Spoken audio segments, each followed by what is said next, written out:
কিছু কিছু ব্যাপার আছে যেগুলোতে রোজা ভাঙে না, কিন্তু আমাদের মধ্যে ব্যাপক সংশয় তৈরি হয়, কনফিউশন তৈরি হয় যে আসলে কি রোজাটা ভাঙলো কিনা। সেগুলো কি আমরা এবার সেগুলো শুনবো।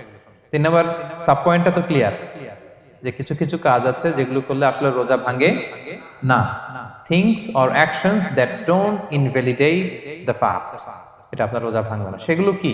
এক নম্বর হচ্ছে ভুল করে যদি কেউ খায়, যেটা আমাদের আগের পয়েন্টে আমি ক্লিয়ার করে দিয়েছি, অথবা জোর করে যদি কাউকে খাওয়ানো হয় তার রোজা ভাঙবে না, এটা আপনারা ইতিমধ্যে জেনেছেন। একটা হাদিস শুনে সহিহ বুখারী, রাসূল সাল্লাল্লাহু আলাইহি ওয়াসাল্লাম বলেছেন, মান নাসিয়া ওয়া হুয়া সাইম ফাআকালা আও শারিবা, রোজা অবস্থায় কেউ যদি ভুল করে খেয়ে ফেলে, ফালিউতিম্মা সাওমা, সেজন্য তার রোজা পূর্ণ করে, তার রোজা ভেঙে গেছে মনে করে সেজন্য খাওয়া শুরু না করে, সেজন্য রোজা পূর্ণ করে। কারণ ফাইন্নামা আতআমাহুল্লাহু ওয়া সাকা, কারণ আল্লাহই তাকে খাইয়েছে, আল্লাহই তাকে পান করিয়েছে। কিন্তু ভুল করে খেয়ে ফেলছেন, এটা তো আপনার হাতে ছিল না। তাহলে ভুল করে খেলে তার রোজা ভাঙবে না, কাজা কাফারা কিছুই লাগবে না, জাস্ট ইউ কন্টিনিউ ইউর সিয়াম। ওকে। 2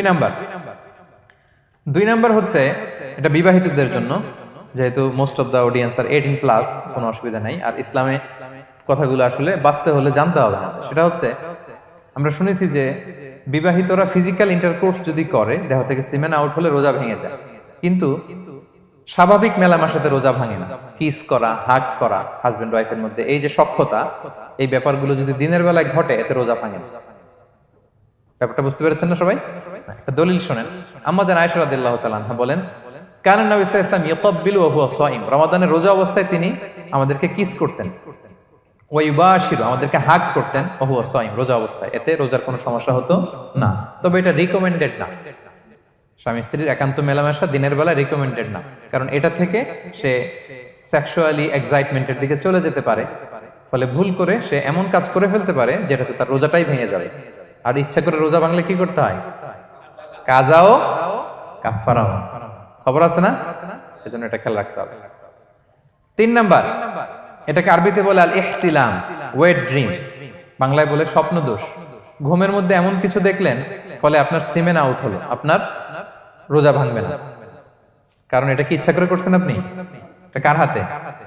আল্লাহর হাতে। এতে রোজা ভাঙে না। শুধু আপনি ঘুম থেকে উঠে ফরজ গোসলটা করে নিলেই হবে। প্রিয় ভাইরা, মুসলিম কমিউনিটির ভাইরা, কথা কি বুঝতে পারতেছেন? আচ্ছা। 4 নাম্বার হচ্ছে ব্লাড টেস্ট। অনেকে বলে যে হুজুর ব্লাড টেস্ট করা যাবে কিনা রমাদানে? ব্লাড টেস্ট করা যাবে। ব্লাড টেস্ট করলে রোজা ভাঙে না। এটা খুবই জরুরি একটা মাসালা, প্রায় আমাদের লাগে। 1-2 সিরিঞ্জ ব্লাড নিলে ভাঙে না। তবে যদি অনেক বেশি অ্যামাউন্টের ব্লাড নেয়, এতে যদি আপনি ক্লান্ত হয়ে পড়েন, সেক্ষেত্রে আপনি রোজা ভাঙতে পারবেন, পরে কাজা করলে হবে। 5 নাম্বার হচ্ছে অনিচ্ছাকৃত বমি। এটা আমি আগেও ক্লিয়ার করেছি যে ইচ্ছাকৃত বমি করলে রোজা ভাঙে, কিন্তু অনিচ্ছাকৃত যদি বমি চলে আসছে, ভমিটিং হচ্ছে, আমার রোজা ভাঙবে না। 6 নম্বরে নোজ ব্লিডিং, নাক দিয়ে অনেকে রক্ত পড়ে না, নাক দিয়ে রক্ত ঝরলে মানুষের রোজা ভাঙে না, আনলেস যদি অনেক বেশি অ্যামাউন্টের হয়, আপনি ক্লান্ত হয়ে পড়েন, তখন তো আপনি রোজা ভাঙতে পারবেন। 7 নাম্বার, রোজা রেখে দাঁত ফেলতে পারবো কিনা? জি, রোজা রেখে আপনি আপনার দাঁতকে রিমুভ করতে পারবেন, খুব বেশি যাতে রক্ত বের না হয় সেটা আপনি খেয়াল রাখবেন। দাঁত ফেললে যে রক্ত বের হয়, এতে রোজা ভাঙে না। 8 নম্বর পয়েন্টটা খুবই গুরুত্বপূর্ণ, এটা খেয়াল করে শুনতে হবে। কান দুইটা খরগোশের কানের মতো খাড়া করে শুনেন, খুব মনোযোগ দিয়ে। 8 নম্বরটা হচ্ছে ইনজেকশন। রোজা রেখে ইনজেকশন দেয়া যাবে কিনা? কিছু কিছু ইনজেকশন দেয়া যাবে, কিছু কিছু দেয়া যাবে না। কোনগুলো দেয়া যাবে না? এনার্জেটিক ইনজেকশন দেয়া যাবে না। যে ইনজেকশনে ফুড সাপ্লিমেন্টারি আছে, যেটার মধ্যে নিউট্রিশন ভ্যালু আছে, এই ইনজেকশনগুলো দেয়া যাবে না। এমনও ইনজেকশন আছে যেটা দিলে 7 দিন আপনার আর খাওয়া লাগবে না, একেবারে তরতা যাবে। এরকম ইনজেকশন দেওয়া যাবে? তো আপনি সিস্টেম করে খাইলেন কেমন যেন, তাই না? আপনি অন্য ওয়েতে দেহে এনার্জি ইনপুট করলেন, এটা করলে রোজা ভেঙে যাবে। তাহলে food supplementary injection, nutrition value আছে এরকম injection, energetic injection, energy boost up করে এরকম ইনজেকশন দিলে রোজা ভেঙে যায়, এগুলো দেওয়া যাবে না। কিন্তু পেইন কিলার যে ইনজেকশনগুলো আছে, এটা দিতে পারবেন। পেইন কিলার ইনজেকশন দিতে পারবেন, অ্যান্টিবায়োটিক ইনজেকশন দিতে পারবেন, অ্যানেস্থেটিক ইনজেকশন দিতে পারবেন, এই জাতীয় মেডিকেশন ইনজেকশনগুলো দিতে পারবেন। কোভিডের যে ইনজেকশন, এগুলো আপনি দিতে পারবেন। এগুলোতে রোজা ভাঙে না, কারণ এগুলোতে আপনার স্টোমাকে কিছু পৌঁছেও না, আপনাকে শক্তিবর্ধক কিছু দেহে প্রবেশও করাচ্ছে না, আপনার এনার্জিও বাড়ে না। আপনার এনার্জি বাড়ে না, আপনার নিউট্রিশন ভ্যালু অ্যাড হয় না, আপনার স্টোমাকে কিছু পৌঁছে না, এই জাতীয় সব ইনজেকশন দেওয়া যায়। ইনজেকশনের পয়েন্টটা ক্লিয়ার? 9 নম্বরে কিছু কমন ব্যাপার আছে।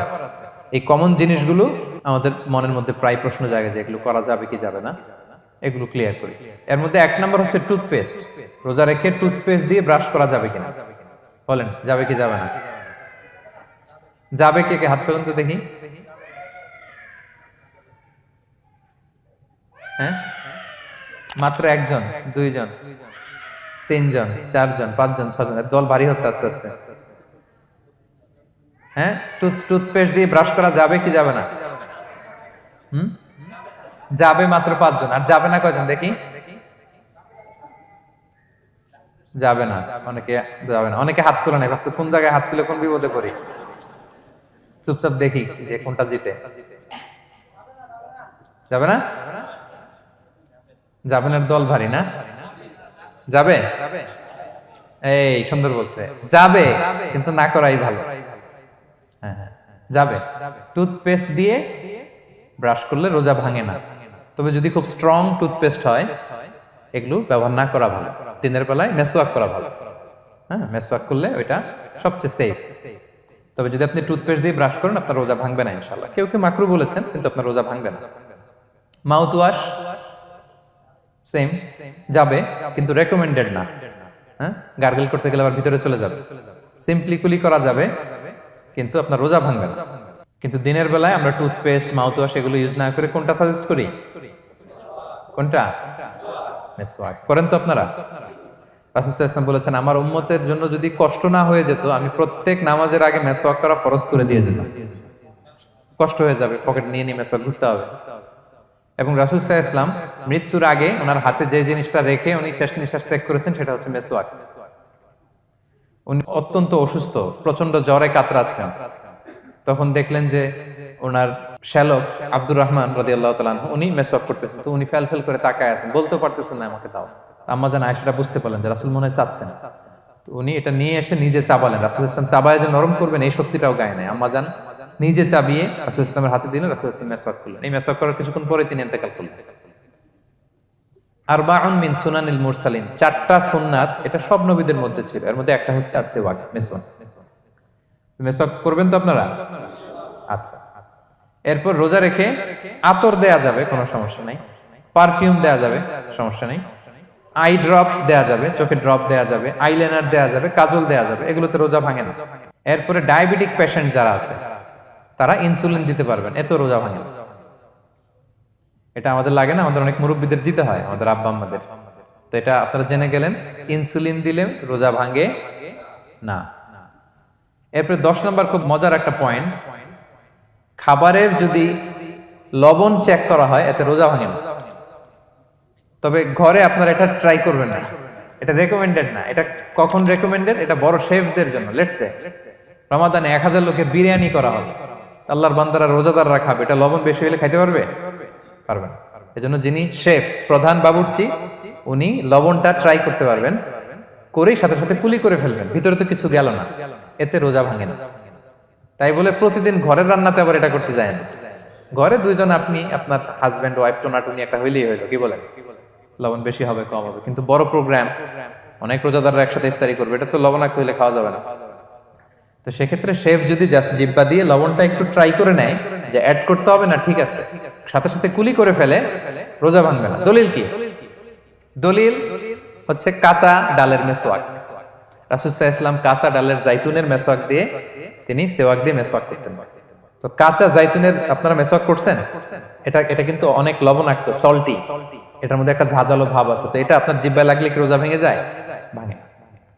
এবং আপনি যদি সমুদ্র অঞ্চলে সফর করেন, সমুদ্রে লেটস সে 1 মাসের, আমাদের এই যে বাংলাদেশে তো এখন এই কি বলে প্রায় 7 লক্ষ টাকা করে দিছে আমাদের হাজিদের জন্য, হজ করতে হলে প্রায় 7 লক্ষ টাকা লাগবে। তো এরকম ঘোষণাও দেখলাম যে নেক্সট ইয়ার থেকে সমুদ্র পথে যাওয়া যাবে কম খরচে। তো কেউ যদি এমন হয় সমুদ্রের সফরে দীর্ঘ সময়, আপনি অজু করবেন কি দিয়ে? সাগরের পানি দিয়ে। তো সাগরের পানি কেমন? সাগরের পানি দিয়ে আপনার কুলি করতে হবে না? মাছ মজা করবেন না? তা আপনার কি রমজানে যদি কুলি করেন আপনার রোজা ভেঙে যাবে? না, ভাঙবে না। তো এ থেকে স্কলাররা দলিল নিয়েছেন যে এরকম জরুরি প্রয়োজন হলে আপনি খাবারের স্বাদটা লবণটা দেখতে পারবেন, সাথে সাথে কুলি করে ফেলবেন, এতে আপনার রোজা ভাঙবে না ইনশাআল্লাহ বিইজনিল্লাহ। অনেকে প্রশ্ন করে এনজিওগ্রাম করা যাবে কিনা। এনজিওগ্রাম এগুলো করা যায়, এই যে হার্টের পেশেন্টদের জন্য এখান থেকে একটা এই ক্যাথেটার ঢুকায়, যদি এটার মধ্যে ওষুধ লাগানো থাকে তো এটা হার্টের দিকে যায়, এটা স্টোমাকে যায় না, এগুলো করা যাবে। তাহলে এই বিষয়গুলো অলমোস্ট মুত্তাফাক আলাই, মানে সর্বসম্মতিক্রমে এতে আপনার রোজা ভাঙবে না ইনশাআল্লাহ বিইজনিল্লাহ। এই পয়েন্টটা ক্লিয়ার না? ক্লিয়ার। এবার কিছু